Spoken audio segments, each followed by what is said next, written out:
I never thought silence could be so deafening.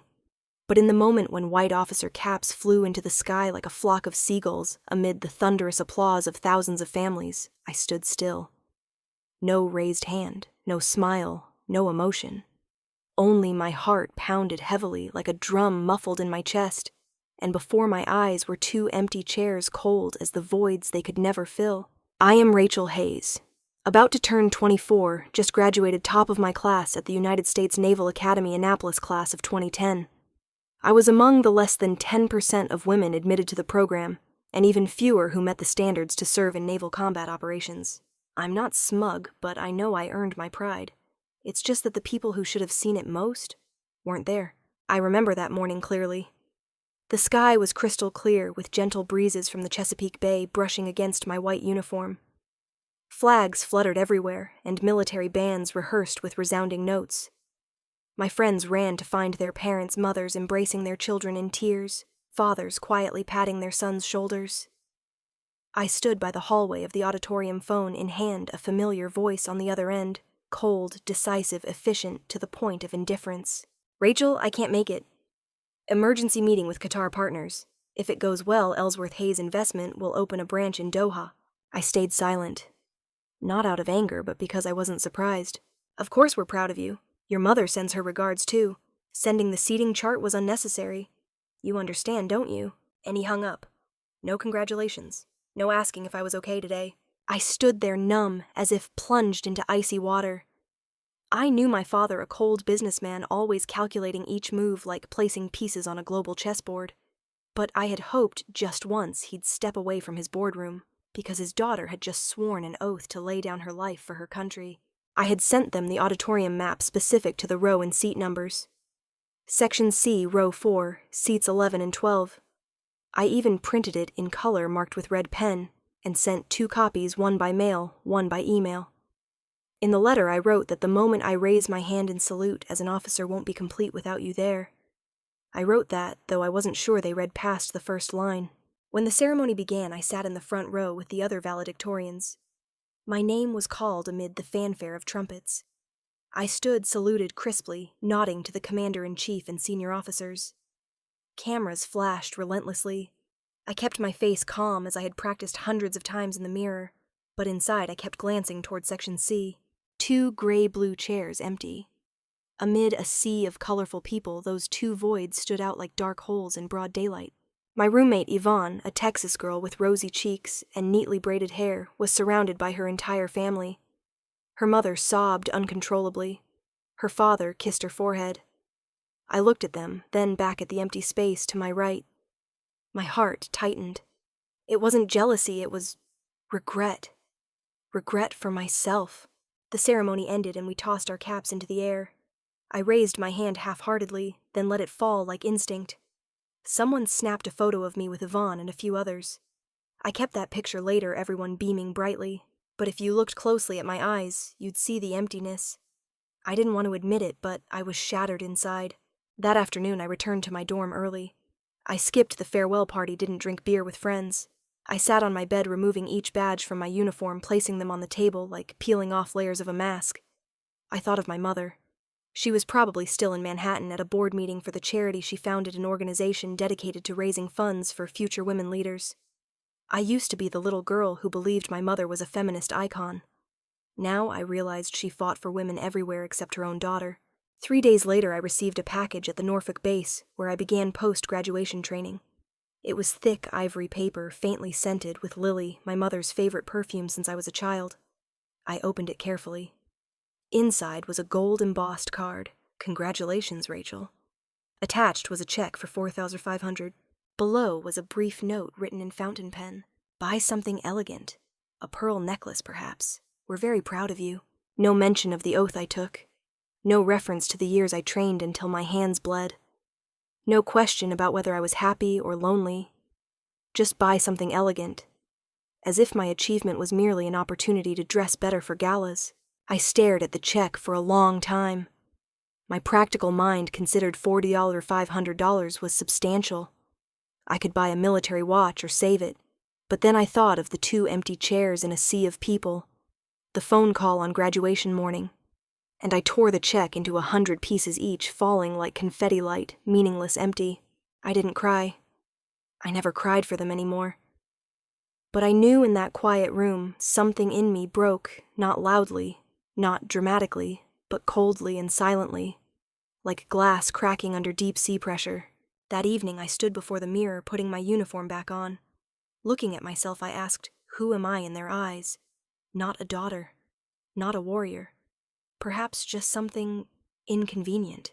I didn't know that 10 years later this very uniform would silence an entire banquet hall. Nor did I know that those 2 empty chairs would haunt me throughout my career. But at that moment I knew one thing. If I had no place in their story, I would write my own. A story that didn't begin with framed photos, but with what was erased from the frame.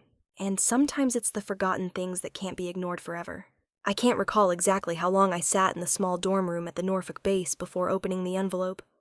Maybe a few minutes. Maybe the whole afternoon. I only remember the ticking of the wall clock, the only sound in the silent room. Each tick was like a needle tapping my chest, reminding me that everything moved forward except me. The cream-colored envelope sat neatly on the wooden table, the faint scent of lily wafting from the paper my mother's perfume from before I hit puberty. As a child, I used to sneak sprays of it onto my scarf when I missed her during her long business trips. Now the scent sent chills down my spine. I didn't rush to open it.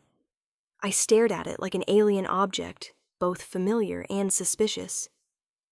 As if I were observing something that could explode not with force, but with emptiness. When I finally slit the envelope with a small knife inside was a heavy, elegant card, smooth paper, gold trim. Below the printed congratulations in a classic serif font was my mother's familiar, rounded, slanted handwriting. Buy something elegant. A pearl necklace, perhaps. We're very proud of you. I didn't know what I expected. An apology. An explanation.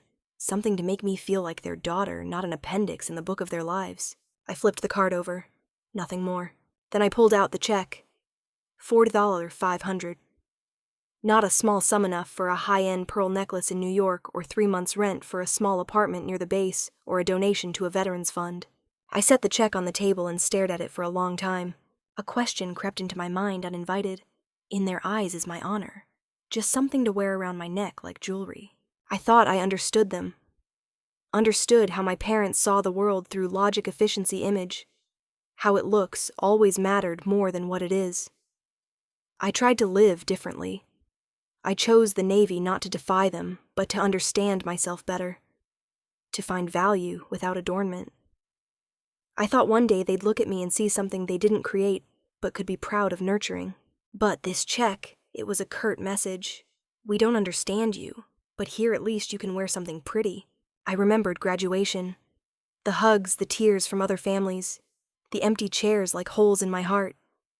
The moment I held the phone, hearing my father's flat voice talk about investment prospects in Qatar, while I stood at one of the greatest milestones of my life.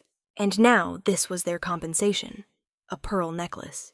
I let out a dry, short laugh. Part of me wanted to crumple the check immediately. Another part, cold and strategic, considered banking it like my father would, emotionless, pragmatic. But I chose neither. I took scissors and carefully cut the check into even pieces, not rushed, not frantic like performing a ritual. Each cut was a silent declaration. No, I don't accept this congratulation. Not like this. When the last scraps fell into the trash, I exhaled. For the first time in days, I didn't feel compressed like a sped-up film reel. I stood, walked to the closet. My white uniform hung neatly, freshly pressed badges, glinting under the dim light. I touched each one. Each represented a month of grueling training, tears, wounds, moments of surpassing impossible limits. I hadn't planned to wear it today. I just wanted to look at it. To remind myself how far I'd come, and that I deserved respect, even if my family wouldn't acknowledge it. I sat on the bed silent for minutes, then reached for a pen. I wrote in the small notebook I'd used since my first year at the academy. To Rachel, honor isn't worn on the neck. Honor lies in the heart, and in how you stand tall when no one stands with you. I closed the notebook, placed it beside my officer's cap. Moonlight streamed through the window, casting a faint glow on the table. Outside, waves lapped faintly from the Norfolk coast wind rustling through the maples. The night was so quiet, I could hear my heartbeat steady and strong. I didn't know what tomorrow would bring, but I knew one thing: I wouldn't let anyone, not even family, define my worth with a piece of jewelry. I would write my own story, not with diamonds, not with pearls, but with blood resilience and the things I thought I had to give up to be a good daughter. I didn't need to be a good daughter. I would be myself, Rachel Hayes, a naval officer, someone unbought by checks and hollow congratulations. That night, before turning off the light, I carefully folded my uniform and put it away. Not because I was ashamed, but because I knew one day I'd wear it not to be seen, but to ensure no one could erase me from the frame again. And I didn't expect that day would come sooner than I thought. When Caroline's engagement photos started appearing online with everyone in the family except me, even my shadow, erased as if it never existed. I returned from the Arctic on an unusually cold April day, carrying the smell of engine oil seawater and a chill that seeped through every layer of clothing. 3 weeks beneath the sea in a cramped submarine devoid of sunlight dulled all my senses. But one thing remained intact: the surge of feeling upon returning to land, even if in solitude. My small officer's apartment in Norfolk greeted me with an unsettling silence. No one waited for my return. No one knew I was gone. I'd grown used to that long ago. I brewed a cup of hot ginger tea, sank into the old armchair by the window, and planned to check my phone for news and work emails. Just a habit. I didn't expect that one tap would open a fresh wound. My social media was usually a barren place, mostly used to follow news and Navy updates. But the first post that appeared was a blinding image, like a shot, fired without warning. An engagement photo taken in Newport, Rhode Island, where we used to vacation as kids. In the photo was Caroline, my sister. Her hair neatly pinned her face, glowing in the afternoon light. Her left hand was raised, a diamond ring sparkling like a proclamation. Beside her was a young man in a white shirt, old money demeanor, confident smile, a heavy silver watch on his wrist. They were clinking champagne glasses. The backdrop was an expensive yacht harbor, the sea shimmering like stretched silk under the sunset. The caption read, "She said yes. The future starts here. Ellsworth Legacy, Shuss Landon and Caroline." I read the caption over and over. Ellsworth Legacy, a term my father loved when talking about our lineage. Of course, I'd never heard anyone refer to me with that phrase. To them, I was a glitch in the system, a product too hard to fix, someone to be silenced to keep the family image intact. I scrolled down. The next photo showed Caroline and her fiancé holding hands on the yacht, then cutting a cake, then posing with our parents. My father in a gray suit, arm around Caroline, his face radiant like he'd just sealed a successful deal. My mother in a champagne silk dress, a flower in her hair, her smile perfectly curved. I kept scrolling, a flood of comments. Relatives, friends, longtime business partners left sparkling emoji-laden congratulations. My mother posted 5 rows of red hearts. My father reposted the photo, writing, "Proud doesn't begin to cover it. A new chapter for the Ellsworth Legacy." I read everything. Every comment, every tag, every related post. Not a single mention of me. No photo with me. Not even a casual remark like her sister couldn't make it, but sends her love. Nothing. I was not part of it. I'd thought I was the shadow stepping back to let the family shine. But now I realized they'd swept my shadow off the stage like erasing a redundant detail from a blueprint. I set the phone down, sat up straight. No sadness, no anger. Just something like a thin layer of ice coating my heart. Cold, quiet, sharp. 4 days later, I received an envelope from Caroline. Cream-colored heavy paper scented with lily, as if my mother were the sole producer of all family rituals. I expected nothing, but opened it anyway. The wedding invitation was exquisitely printed, ornate font, pearlescent paper. It invited me to the wedding of Caroline Hayes and Landon Chase at Cliffwalk, Newport. Below was a QR code to RSVP. No handwritten note, no personal touch. The recipient wasn't Rear Admiral Rachel Hayes, nor Sister Rachel, just Hayes family, Norfolk branch. I stared at the words for a long time, as if I were being informed I was a temporary offshoot of the family tree, easily pruned without affecting the main trunk. I didn't cry. I stopped crying for them long ago. But something in me slipped off its foundation, like a hollow steel pipe tilting after years of resisting gravity. That evening in my room, I received a text from my mother. 1 line, no punctuation. "Don't wear your uniform to the ceremony. It doesn't match the wedding aesthetic. Doesn't match the aesthetic. My uniform, the one I bled and cried for, was deemed an out-of-place detail in the wedding picture they so carefully crafted. I didn't reply. I stood, walked to the closet. Opening the door, I saw my white uniform hanging straight, its rows of medals glinting like silent witnesses. I touched it, my palm warm. I didn't know what I'd do. But I knew one thing: I wouldn't let myself be erased so quietly. Not this time. Not again. And I didn't expect that weeks later I'd stand in a lavish wedding hall under the stunned gazes of hundreds to remind them that the one they tried to forget never truly disappeared. No one thought I'd show up. That was the first thing I noticed stepping into the banquet hall. Not from the startled look of the server holding a clipboard, or the overly long blink of the receptionist waiting for guests. It was the atmosphere, a cautious stillness, as if my presence was an uncalculated variable no one wanted to handle. I wore my white uniform. Not to draw attention, not to prove anything. I wore it because I'd earned every stitch, every badge on my shoulder, and I wore it because it was the only thing left that my family couldn't erase. As I crossed the large glass doors into the reception hall, soft jazz music floated through the air. The high ceiling sparkled with crystal chandeliers. Round tables were draped in white linen chairs wrapped in satin candles glowing softly. The opulence was so palpable I could almost hear the fragility of its extravagance. A young server approached holding an iPad. "Welcome, ma'am." He hesitated, seeing my uniform and medals. His eyes scanned the list quickly. I spoke softly but firmly. "Rear Admiral Rachel Hayes. I'm on the guest list." An awkward pause. He flipped through pages, tapped the screen, then looked up, flustered. Yes. Ms. Hayes. We have you at table 3, near the family friends section." He gave an apologetic look. "This way, please." I nodded. No objections. No need.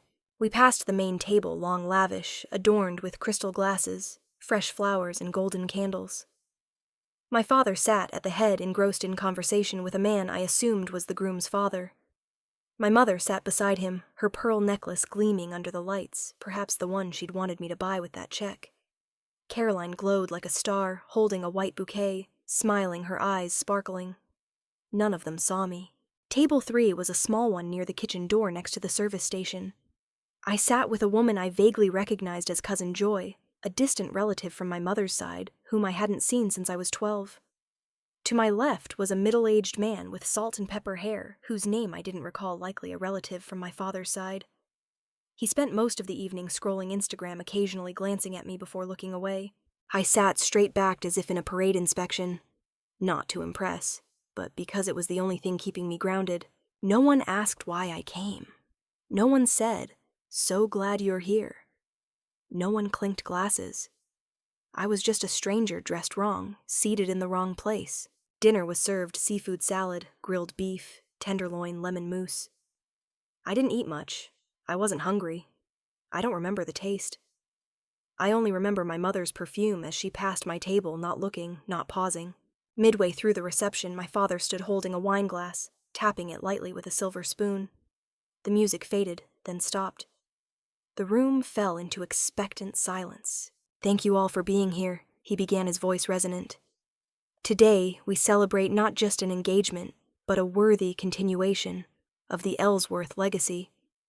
My daughter Caroline is the light of this family, the bridge to our next chapter." Each word cut into my chest like a knife. The light of the family, the bridge of the legacy.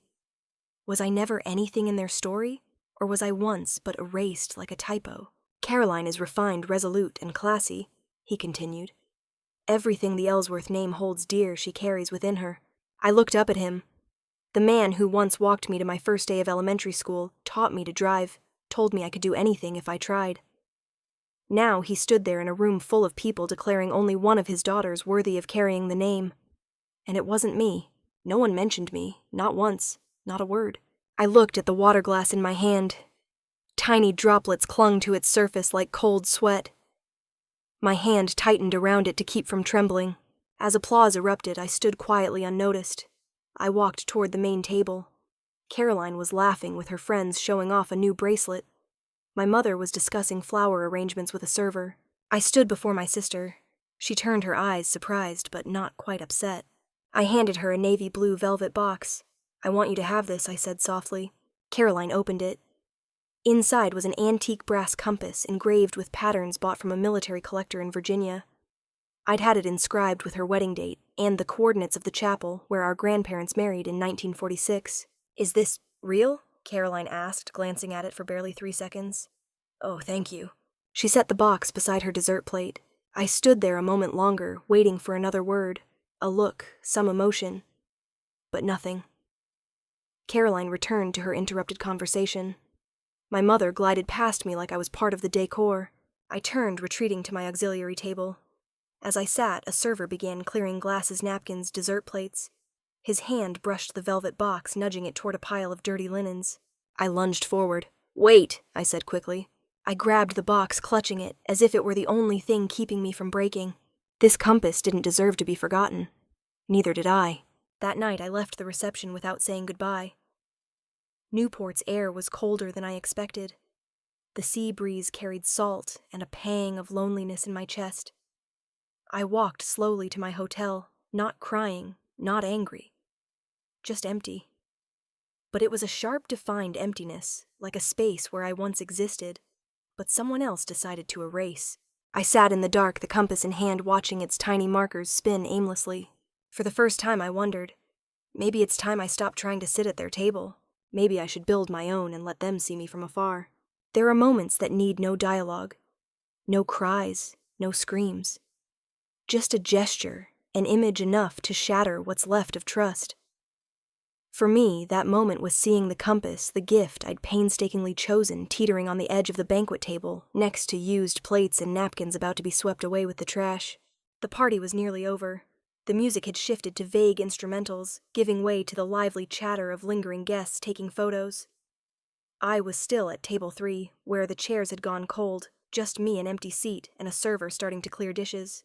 I saw it from afar, the navy blue velvet box, the gift I'd handed Caroline an hour earlier. She'd held it opened, it glanced at it, then set it down, resuming her conversation as if it were just another colleague's old card. I'd told myself not to expect anything. No thanks, no hug, no movie-like emotional moment. But I never imagined that gift would be left like an anonymous trinket stranded among cake crumbs and used cutlery. I saw the server approach, a young woman, white hairnet, tired eyes. Her hand reached out, gathering napkins, then toward the box. I stood abruptly. No thought, no need for politeness. I strode to the main table where a few guests lingered over wine and laughter. "Wait," I said, my voice not loud but firm. The server looked up, confused. "Yes, ma'am." I didn't answer. I stepped forward, grabbed the box. The warmth from her hand lingered on the velvet. I held it tightly, as if it were the last remnant of a past I once believed was family. No one at the table noticed. Caroline was still laughing. My mother was talking to the event manager. My father had stepped outside to smoke cigars with VIPs. No one saw me, or saw, but chose not to look. I turned back, saying nothing. Slowly, I returned to my table, set the box down, and stared at it. Inside was an object that had crossed oceans, passed through 3 collectors' hands, found by me in an old Maryland military shop. I'd spent hours polishing away oxidation, engraving the wedding date, and our grandparents' chapel coordinates where the Hayes lineage began. To me, it wasn't just a gift. It was a symbol, a way to say, even if I'm cut from the frame, I know where I belong. But to Caroline, it was just an old trinket, a trivial detail clashing with the white pearl theme and sus Landon and Caroline photos. I picked up the box again, opened it. The compass lay there, its glass reflecting the banquet hall's golden light. The needle still pointed true north as if it never lost its way, only the people around it were blind. I exhaled slowly, closing the lid. I wasn't angry. I wasn't hurt. That feeling had passed. Now there was only a cold clarity like a calm sea after a storm. My family chose not to see me. They didn't yell, didn't scold, didn't reject me with words. But they erased me in a subtler way through absent silence, placing me at an auxiliary table and letting my gift sit near the trash. They didn't need to say it. I understood. I didn't belong at this table, or the main one. I never truly sat with them, not since I chose the Navy, a path that didn't fit their blueprint. Since I began building my life on principles, not facades. The party was winding down. I left the hall, still holding the box. Outside, the sky was dark, the sea breeze brushing my face. The salt air sharpened my senses, grounded me. I glanced back at the glowing building where my father toasted guests. My mother adjusted Caroline's dress, where congratulations photos, candles, and flowers created a world I'd once hoped had room for me. No more. Back at the hotel, I didn't change right away. I sat by the window, opened the box again, set the compass on the wooden table. Its brass gleamed under the faint light. The needle stayed steady, serene, resolute. I placed 2 fingers on the glass, closing my eyes. I recalled a training session from my first year at Annapolis. My instructor asked, "What makes a true commander?" No one answered. He said, "The one who doesn't beg for a seat, the one who knows when to stand." I opened my eyes, looked at my uniform on the hook, looked at the compass in my hand, and I knew. No more begging for a seat. No need for a role in a play I didn't write. I would stand. Stand where no one invited me. Because if I didn't exist in their family, I still existed in myself. And I would make them see through actions, not pleas. That night, back at the Norfolk base, I didn't turn on the light. The officer's room was the same tidy, simple cold. But something had changed, not the furniture, but me. Perhaps, at that wedding, something in me shifted. From disappointment to skepticism. From hurt to instinct. I sat at my desk, grabbed my phone. No hesitation, no planning. I dialed the one person I could trust in this world. Ben Carter. Lieutenant Colonel Ben Carter, my comrade from the Greyhound operation. The one who stood and saluted me at the wedding when the room turned away. He spoke little, but every word mattered. A true officer. The phone rang twice. Admiral Ben's voice came through clear and steady as memory. "Ben," I said, keeping my voice even. "I need a file.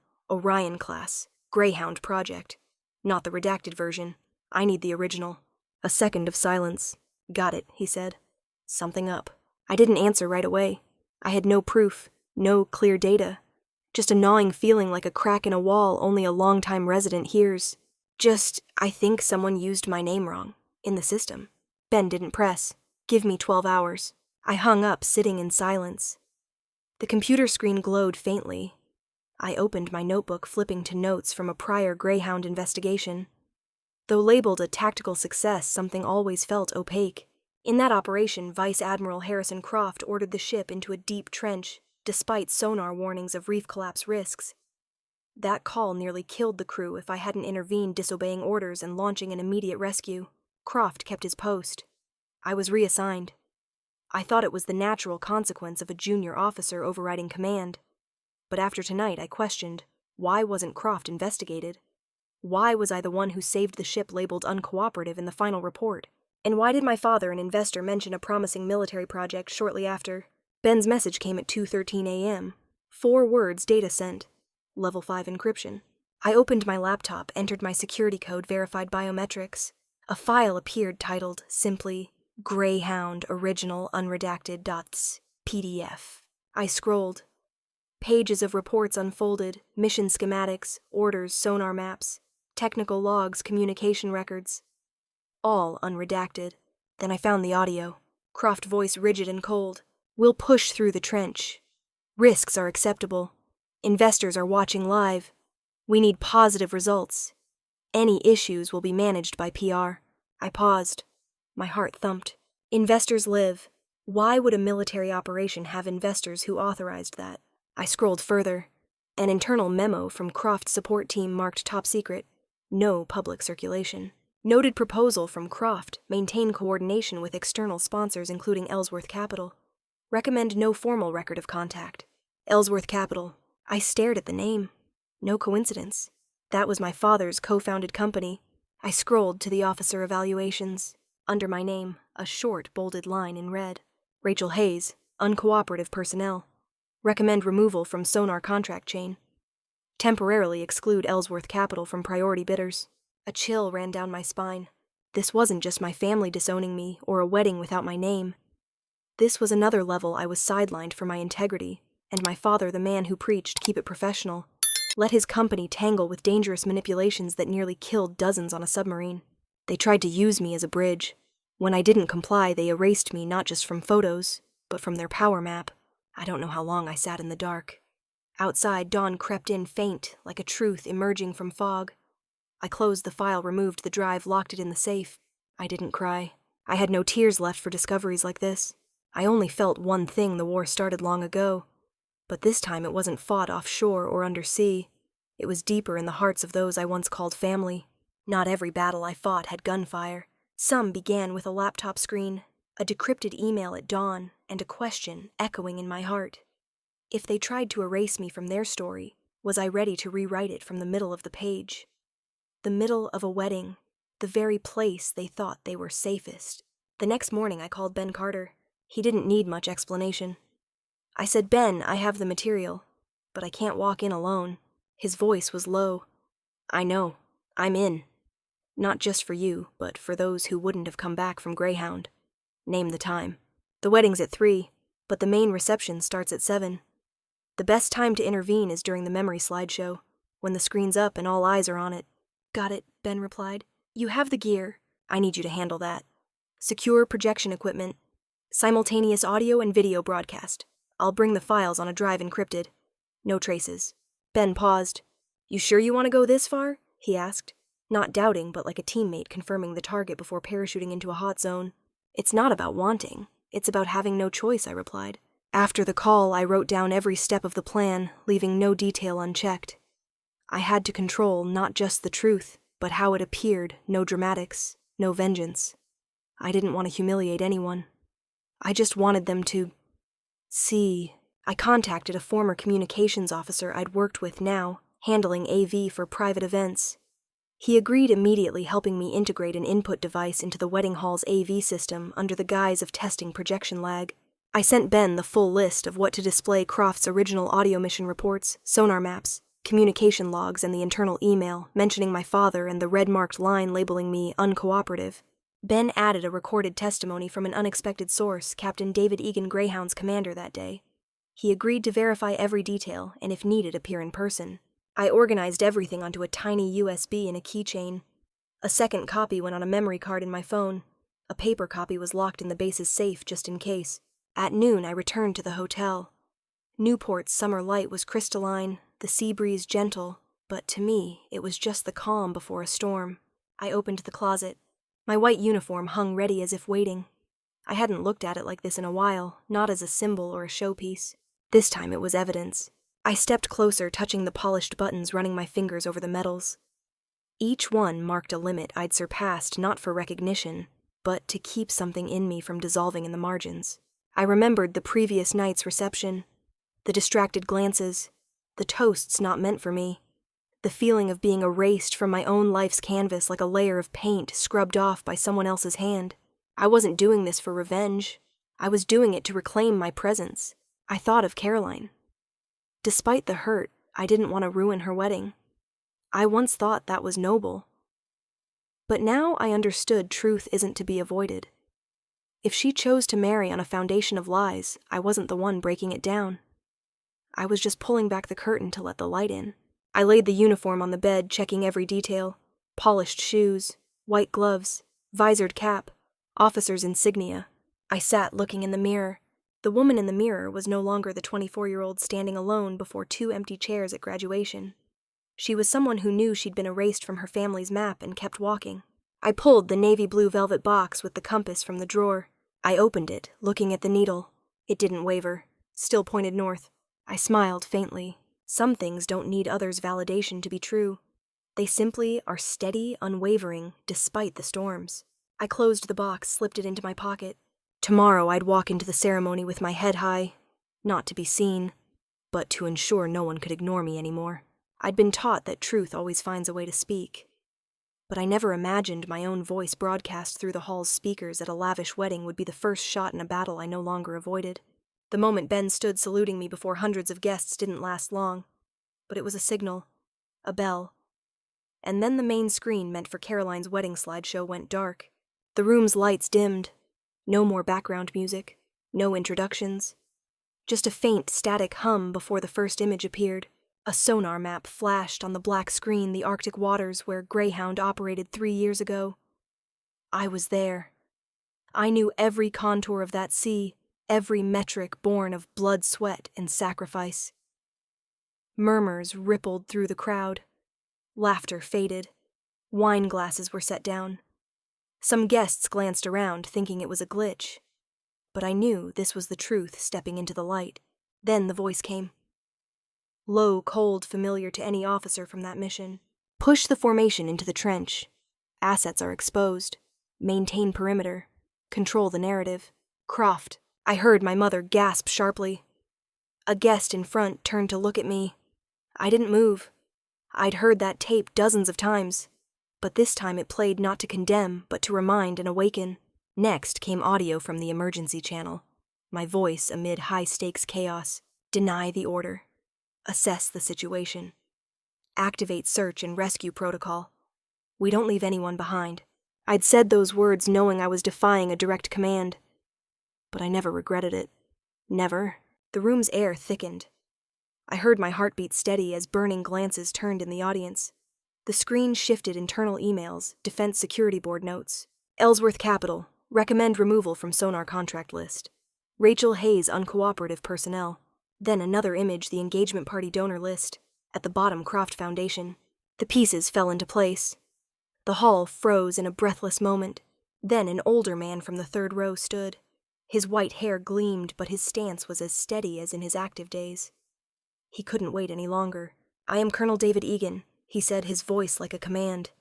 I was Greyhound's commander that day. And Rear Admiral Rachel Hayes here, she saved the entire crew when Vice Admiral Croft retreated. She wasn't uncooperative. She was the only one who upheld her oath in a room full of calculations. He turned to me, and then he saluted. This time, not a formality. A confirmation I was here undeniable and not alone. Murmurs turned to gasps. Some stood. Eyes shifted from curiosity to shock. I felt the chill down my father's spine as he realized what was coming. 2 men in black suits approached the main aisle. They pulled badges from their breast pockets. One spoke loudly, unwavering. Vice Admiral Harrison Croft, you are under investigation for obstruction of justice, falsifying defense records, and fraud in defense contracts. Come with us. The click of handcuffs echoed in the silent room. My father, the man who spoke of the Ellsworth destiny, slumped in his chair like a marionette with cut strings. My mother covered her mouth, eyes wide. Caroline stood frozen on the dais lips, trembling, her white bouquet falling unnoticed. I stood, not out of anger, not to speak. But because it was time, I stopped sitting in the back row. I didn't need to shout. The truth had spoken for me, and it couldn't be buried again. Ahead of me, a new path opened. But in that moment, I caught an eye Caroline's, my sister, still looking at me, her eyes brimming with confusion. I don't know how long I stood in the cold stone hallway of the Newport Cliffside Hotel. After the wedding's events, the air was thick with unasked questions, gazes lingering on the truth just revealed. I stood there holding my officer's cap, not for protocol, but as an anchor for myself. I thought it was over, that I could quietly return to base and close the family door forever. But then I heard hurried heels, frantic, accompanied by choked sobs. Turning, I saw Caroline, my sister, rushing toward me like a whirlwind. "Do you know what you've done?" Her voice broke a mix of anger and pain. You ruined the most important day of my life." She gripped my sleeve, her pristine white wedding dress now crumpled, stained with red wine at the hem, her makeup smudged with tears. Before me wasn't the radiant bride from the photos, but the little Caroline, who once broke her arm falling off a bike, who clung to me during stormy nights, afraid of thunder. But that girl was gone. The woman before me was grown, just married, forced to face a truth no one wanted on their happiest day. I didn't speak right away. I just looked at her. Caroline's eyes burned, angry, disappointed, hurt, but behind them was chaos. She didn't know who to blame. Croft, our father, me, herself. I built this entire ceremony with a year of planning, every penny our parents saved, every dream I held since I was a kid, and you took minutes to destroy it all. I gently pried her hand from my sleeve. "No, Caroline," I said softly. "I didn't destroy anything. I just pulled back the curtain. What broke was cracked long before." She stepped back, eyes wide with shock. "Your wedding, the family's big day, was built on others' silence and sacrifice. Did you know someone was erased from the album, left off the guest list, denied even the right to exist in her family's joy? Maybe you didn't mean to, but you chose to look away." Caroline bit her lip. More tears fell, but this time she didn't shout. She just stood silent. "I don't blame you." I continued, my voice no longer sharp. "I get it. You grew up amid expectations, standards. You thought peace meant keeping things in order. But order isn't the same as right. Just then my mother approached. Her face was pale, her nose flaring, but she held her elegant composure like armor. "You just destroyed this family's reputation," she said through gritted teeth, not looking at me directly. "Everyone here is someone of status influence. What you did didn't just get Croft arrested. It cost Ellsworth Capital its credibility. It cost us everything." I turned to her. For the first time, I didn't feel small before her. "I didn't need to destroy anything, Mother," I said calmly. "The family did that long ago. I just made people see." She paled. Caroline flinched, looking from me to her. In that moment, no one spoke. In the windy hotel hallway, 3 women of the same blood stood feet apart, but an ocean between them. I didn't wait for more words. I turned to leave, but paused after a few steps. Something trembled in my chest. Not anger, but sadness. A deep, rarely voiced sadness only family can inflict. I turned back one last time. "I don't hate you," I said, "and I don't hate Caroline. But from now on, I won't keep letting myself be erased to make you feel comfortable." Caroline stepped forward, lips moving, but no words came. My mother stood still, her eyes clouded like fog. I left the hallway, leaving behind the whistle of wind through the grand glass doors. It felt like closing a massive door, not just to the ceremony, but to a family that was once my entire world. That night, I didn't sleep. I sat in my hotel room, holding the antique compass I'd saved from being discarded. I thought of my grandfather, who taught me to read the wind by the smell of earth. Of my father, my mother, the evenings I hoped they'd attend my graduation, but they didn't. I brought the compass to say I still valued my roots, even if they were rotting. But they didn't understand. I turned the brass lid, letting the needle point north. The next morning, leaving the hotel to return to base, I received a message from the front desk. "A package for you, just arrived." I took the small, heavy box. I opened it. The compass. And a piece of paper folded in quarters in familiar handwriting. "Rachel, I was wrong. I let image expectations and reputation blind me to you, the one who protected me since we were kids. I don't know how to apologize right, but I'm starting with this. Caroline." I didn't cry, but my chest tightened like a river dammed too long, finally finding a crack to flow through. It wasn't redemption. It was an awakening. And sometimes that doesn't need grand words, just a small, sincere act enough to pave the way for something greater. Some days everything falls strangely silent. No alarms, no sudden meetings, no urgent missions. Just the ticking of the wall clock in my office, steady, like a calmed heartbeat after a storm. 2 weeks had passed since the Newport wedding. The Norfolk base was unchanged early roll calls, the clatter of ironed uniforms in the laundry room, the lingering salt air. Everything returned to its rhythm. But not me. I sat in my office, the old chair creaking with every shift, as if it too remembered the weight of years past. On my desk, stacks of documents awaited my signature, neatly clipped as always. But today, I didn't touch them. My eyes kept drifting to the small, empty space by my right hand, where my commander's badge once sat. A knock at the door. A young officer entered, holding a brown paper package. "Parcel for you, Rear Admiral Hayes. No sender." I nodded slightly. When the door closed, I stared at the package for a long time. No sender's name, no unusual postmark, just my name and office address in plain printed text. But I knew. I felt it. Something familiar. I slit the package open with a paper knife. Inside, nestled in crumpled paper, was something unmistakable. The old brass compass, its edges lightly scratched needle still pointing true north. The gift I'd given Caroline. The one nearly tossed with the wedding cake scraps. Beneath it, folded in quarters, was a piece of paper. Not an email, not a text, but handwritten soft, slightly slanted Caroline's. "Rachel, I was wrong. I let image expectations and reputation blind me to you, the one who protected me since we were kids. I don't know how to apologize right, but I'm starting with this. I don't expect forgiveness. I don't know if I deserve it. But I want you to know for the first time I truly see you. Not the woman in uniform. Not the shadow everyone avoided. But you. The strong, resilient, but so very lonely woman. If you never want to see me again, I understand. But if you ever pass through New Haven, call me, even just for coffee. I'll wait. Caroline." I folded the letter with both hands, placing it beside the compass. No tears. I was past collapsing with every hurt. But something deep and quiet in me loosened. as if the final knot carried for years was undone not by a grand gesture, but by a trembling, honest line. I lifted the compass, turning it in my palm. The needle held steady, unshaken by any disturbance. I once thought it symbolized family, the guide from my childhood. Today, I realized it stood for something else: resilience, and the ability to find your way even when others try to throw you off course. I don't know if I can fully forgive. Hurt doesn't vanish with a letter, but I know I'm no longer angry, no longer bitter. I've survived the worst and lived. I opened my desk drawer, pulling out my commander's badge, the symbol of years of service decisions I bore alone. I set the compass beside it. One for duty, one for memory, both reminding me who I am. Just then the office phone rang. I picked it up. Hayes speaking. Rear Admiral Hayes. My assistant's voice came through an invitation from Joint Command. They want you to speak at the Leadership and Honor Conference in D.C. next week.